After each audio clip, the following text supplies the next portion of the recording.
don't have one plan, right? If you're going to stake yourself on something, you should throw a couple of alternative scaffolds up beside you so that you have somewhere to go. You want to be a doctor. Okay, well, you could be a nurse. It's like, it's not a doctor, but it beats cutting your throat. You're still doing 80% of what you wanted to do. So you want to think about this during your whole life, man. If you're going to take a high risk, you want to scaffold yourself in other areas so that if it fails, bottom doesn't drop out and you die. And it's also very much worth thinking about with regards to setting up your life in general. It's like, if you concentrate solely on your career, you can get a long way in your career. And I would say that that's a strategy that a minority of men preferentially do. That's all they do. They work like 70, 80 hours a week. They go flat out on their career. They're staking everything on the small probability of exceptional status in a narrow domain. But it's hard on them. They don't have a life. It's very difficult for them to have a family. They don't know how to take any leisure activity. Like, they get very one-dimensional. Now, it may be that unidimensionality is the price you have to pay to be exceptional at one thing, right? Because if you're going to be something like a genius-level mathematician or a scientist, say, it's like you're in your lab all the time, you're working 70 hours a week or 80 hours a week, you're smart, you're dedicated, you're unidimensional, and that's how you get to beat all the other people who are doing that. It's the only way. But the problem is you don't get a life. Now, if you love being a scientist and you have that kind of focus of mind, well, first of all, you're a rare person, and second, you're going to pay for it. But fine, more power to you. But it's a risky business to do that. You sacrifice a lot for it. And I would say most often, if you're speaking about having a healthy life, that isn't what you do. You spread yourself out more. So, you have a family, you have some things that you do outside of work that are meaningful to you and useful. You have a network of friends. Well, those 3 things alone, or 4 things alone, are plenty to keep you well oriented. And then if one of those things collapses, everything doesn't go. Now, the price you pay for that is the more you strive to optimize that balance, the less likely you are to be fantastically successful at any single one of them. But you might have a very, if you consider your life as a whole, that might be a winning strategy. One of the things Carl Jung said, I really liked this. He thought that men went after perfection and women went after wholeness. So perfection would be stake it all on one thing and look for radical success. Not that all men do that, because they don't, but we're talking about extremes, at least with regards to the men that do that. The wholeness idea is more like, well, I want one thing in my life to be 150%, or I want 5 things in my life to be 80%. Well, there's a lot more richness in a life where you have 5 things operating at 80%, but you're not operating at any of them at 150%. And I really believe this because I've watched men and women go through their careers now for a long period of time. But one of the things that I've noticed is that mostly women in their 30s bail out of unidimensional careers. They won't do them.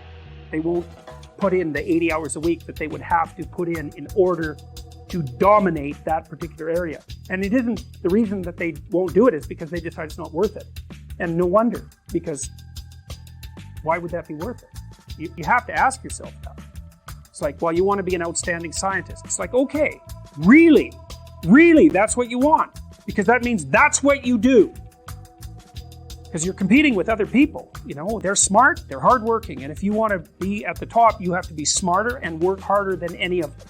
And working hard means working long hours.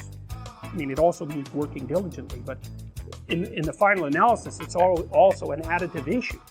If I'm smart and hardworking and I can crank out for 70 hours a week, and you do it for 30, it's like, in 2 years, I'm so far ahead of you, you will never, ever catch up. And I think maybe part of the reason, too, that women are oriented that way more than men, I think there's 2 reasons. One is socioeconomic status does not make women more attractive on the mating market, but it does make men more attractive.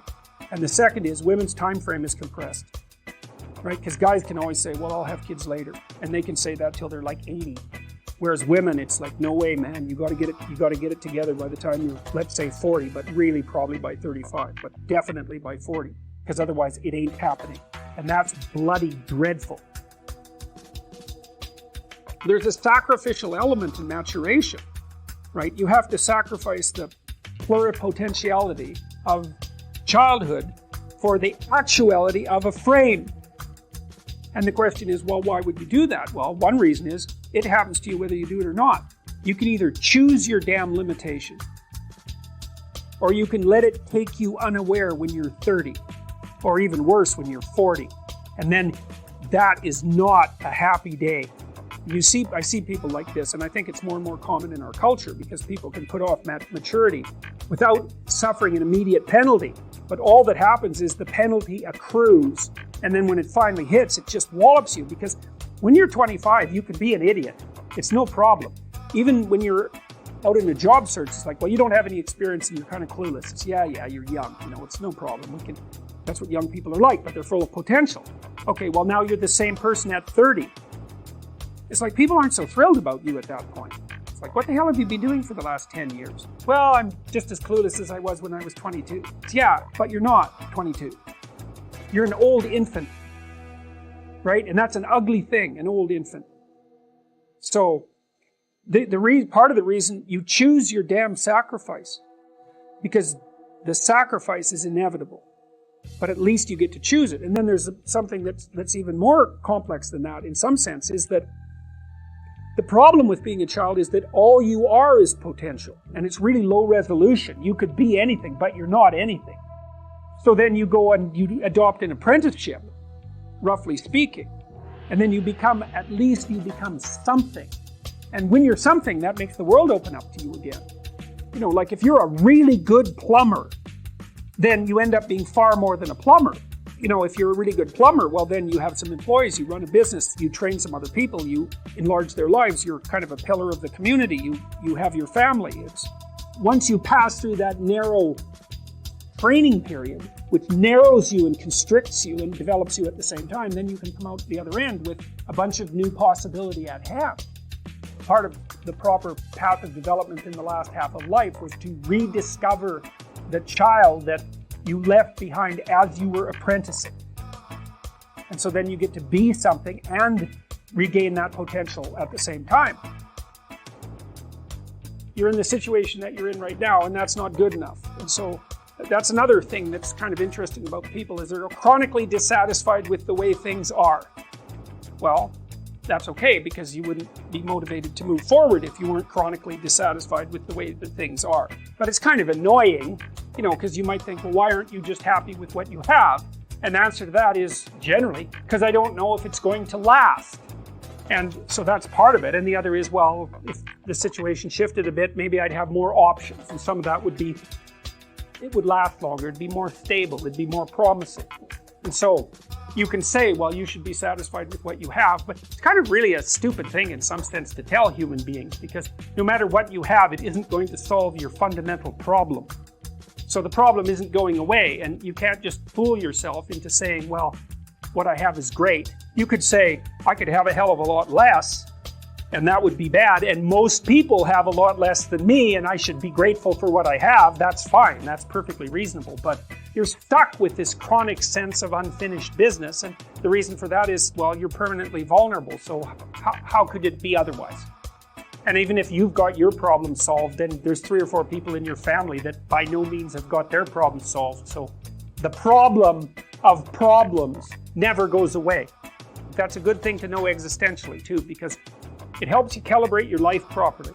Because you might be thinking, well, if I just got everything together, I'd hit some plateau of satiation and stability, and then I would just be there. It's like, no, that's never going to happen. It's never going to happen.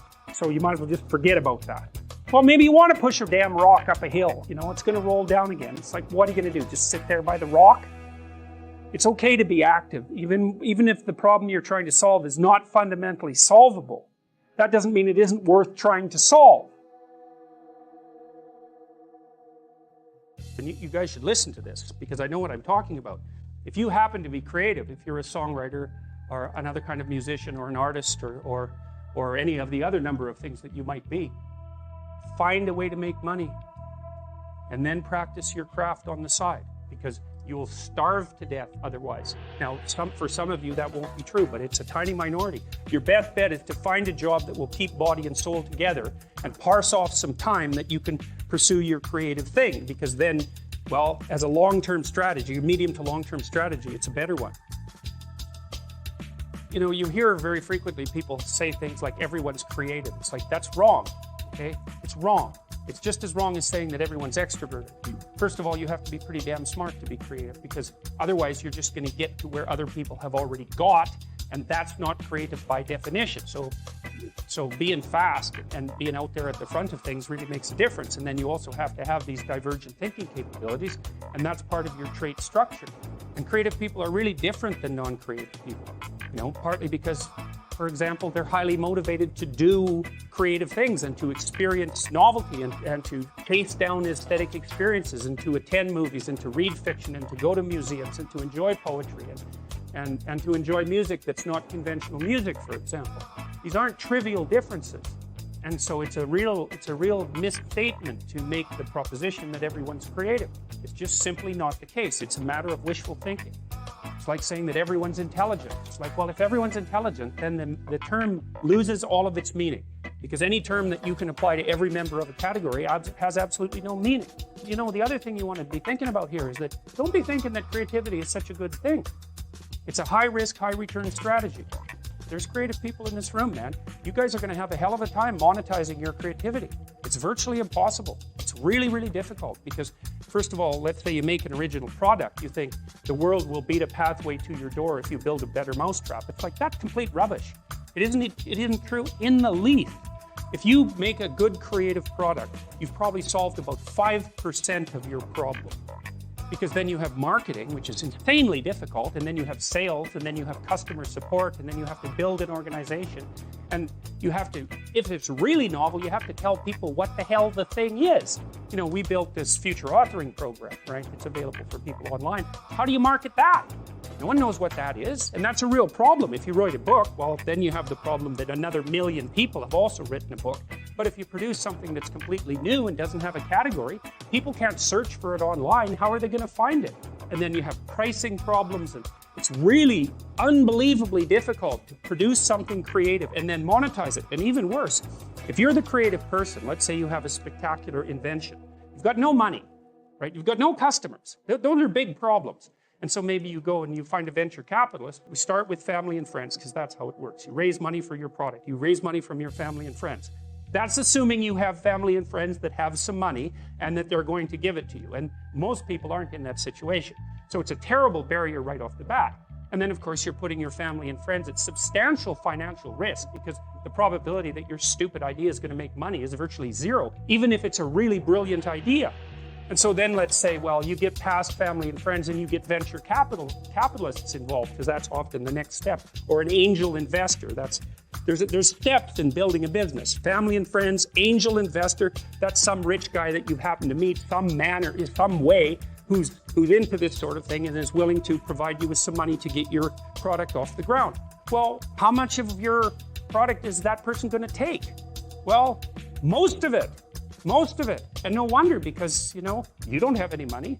How are you going to bargain for control over your product? He'll just say, well, do you want the money or not? And if your answer is no, then he'll go and do something else with his money. It's not like there's no shortage of things that you can do with your money. There's a million things you can do with it. So you're not in a great bargaining position. And then if you get venture capitalists involved, they'll take another big chunk, and maybe if they're not very straight with you, they'll just throw you out. Because maybe by that point in the company's development, you're nothing but a pain in the neck, because what do you know about marketing and sales and customer service and building an organization and running a business? Like, you don't have a clue, so why do they need you? So even if you're successful at generating a new idea and you put it into a business, the probability that you, as the originator of the idea, are going to make some money from it is very, very low. So don't be thinking that creativity is something you would want to curse yourself with. Now, you know, it's not all bad, because it opens up avenues of experience for creative people that aren't available to people who aren't creative. But it definitely is a high-risk, high-return strategy. You know, so the overwhelming probability is that you will fail. But a small proportion of creative people succeed spectacularly. And so it's like a lottery in some sense. You're probably going to lose. But if you don't lose, you could win big. And that keeps a lot of creative people going. But also, they don't really have much choice in it, because if you're a creative person, you're like a fruit tree that's bearing fruit. So you don't really have, you can suppress it, but it's very bad for you. You know, the creative people I've worked with is if they're not creative, they're miserable. So they have to do it. But and you know, there's real joy and pleasure in it, and psychological utility. But that doesn't necessarily mean that it's an intelligent, it's certainly not a conservative strategy for moving forward through life. What does it mean to think creatively? It's something like this.